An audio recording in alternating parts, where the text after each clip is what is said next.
This afternoon, I'd like to officially announce the rates for the month of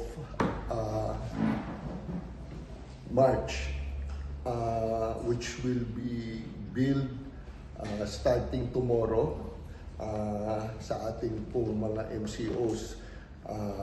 But this is actually yung usage po natin for the month of March, which will be billed again starting tomorrow.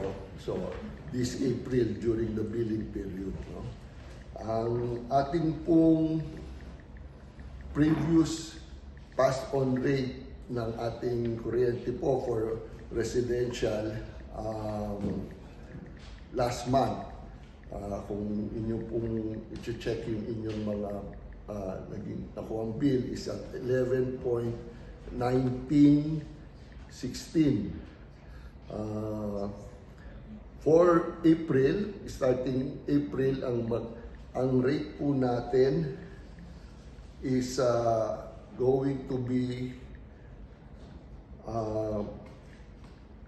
11.7246 or an increase of 0.53 cents. No? Alam ko po na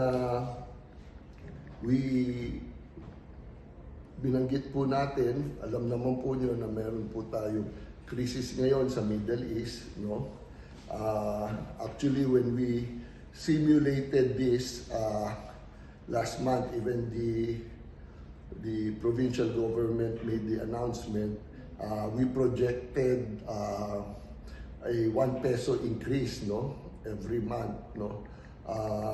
So alam ko increase pa rin to, pero this is actually a lower increase from what we projected. But nevertheless, it's an increase. We acknowledge that ang increase po was brought about by the increase in forex. Nung Marso, ang forex po, why is the exchange rate important? The dollar exchange rate. Kasi po yung component po ng mga kontrata po natin sa supplier, may component po ng forex doon, no? Last March, ang computation po ng forex is 58.2806, no? For April, ang computation po nila ng forex is at 59.4069. So there was an increase there, almost 1 peso if I'm not mistaken, or even more, no? So yung component po ng forex, pumasok po yon sa generation cost, no? So yung po yung, in fact, with that component, ang naging generation cost, there was an increase of 0.415,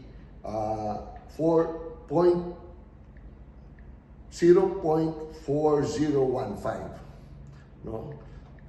And then also, meron ding transmission charge, especially on the part of NGCP on the ancillary services. Ang ancillary services po, ito po yung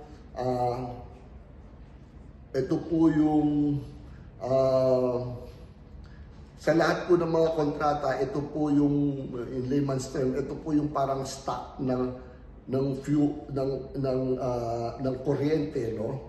Parang naka-imbak po yung parang stock ng kuryente, ng fuel, na pagka nagka-problema po ang mga planta na nagsusupply, dito po kumukuha. Okay? So this is what they call ancillary services.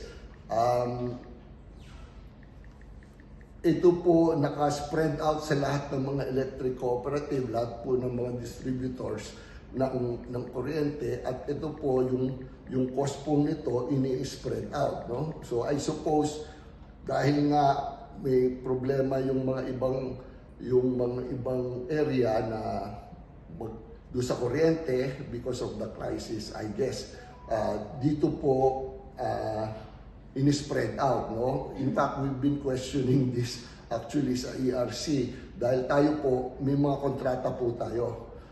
So, hindi tayo mawawalan ng kuryente. In fact, yung mga kontrata po natin, kung sakaling yung mga planta na magsusupply sa atin mawawalan, cargo po nila na maghanap sila ng replacement supply sa atin. So, our contracts should protect us from this. But be that as it may, nakaspread out po yung cost nito. No?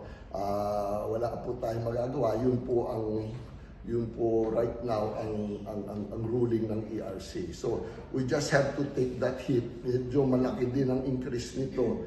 Yung increase dun sa ancillary service,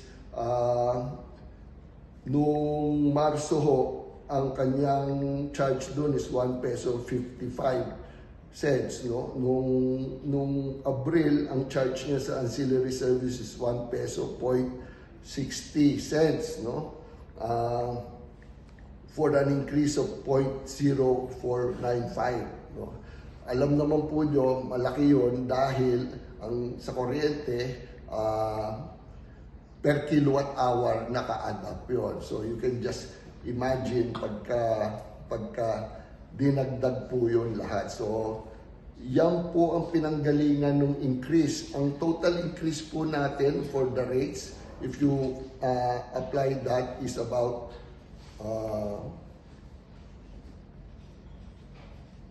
0.53 cents. Yung pong increase natin from last month to this month. Yung bill na makukuha po nyo starting tomorrow po. 0.53 cents. Again, gusto ko sabihin na kahit na paano, maswerte po tayo, no? Dahil, like I said, we projected, buti hindi nangyari yon, we projected a 1 peso increase at least, no? 0.53 lang yung in-increase natin.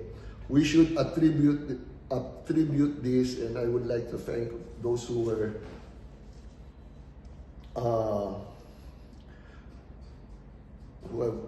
na nakatulong po sa atin dito, no?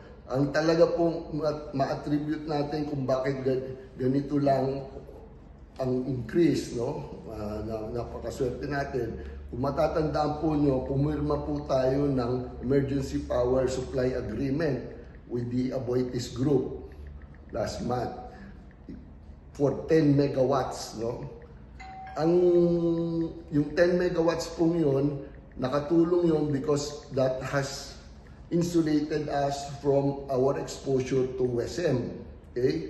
And other factors, no? So, etong summer, nung nag-umpisa ang summer, ang